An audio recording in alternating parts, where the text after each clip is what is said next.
India's maiden mission to Mars will lift off in November next year. It will take 450 crore rupees and a 10-month flight over 56 million kilometers to reach the red planet. The next best time to launch will come only in early 2016 or 2018. The timing is important because this is the time, by the time the mission gets there, that Mars will be comparatively the closest. So there's a small window in which we need to make a launch, and that's the reason why the mission has to go up next year. India's spacecraft won't land on Mars. It will merely orbit it and send back photos and data on its atmosphere, climate and geology. The aim is to study if life ever existed or can be sustained on Mars.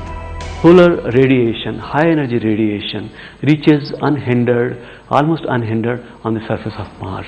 Apart from that, solar UV radiation. It virtually sterilizes the soil because hydrogen peroxide will be formed, and then that is an oxidizing agent, and then any living thing will be destroyed. But subsoil, of course, there are many possibilities.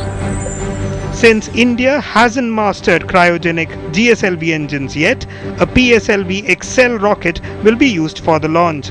But that severely limits the amount of scientific equipment we can send up. Here the orbit which is planned is something like 500 kilometers by 80,000 kilometers.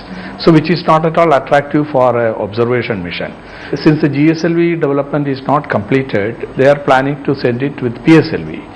The net result is it will have hardly about 20 kilogram of instruments on board, which is very meager, and with that I don't think much useful science can be done. The Mars satellite will have equipment derived from the Chandrayaan mission, but it will have better propulsion, power generation and communication facilities.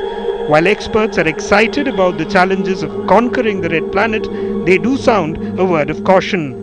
The Indian space program has very rightly, for many decades, chosen the path of being oriented to applications which benefit the country. And my only concern, if anything, is not the risk of failure, it's the risk that the program should not get diverted to these high visibility, somewhat prestige related events. With Dakshina Muralidharan and Abhir VP, I'm Jayamon Joseph.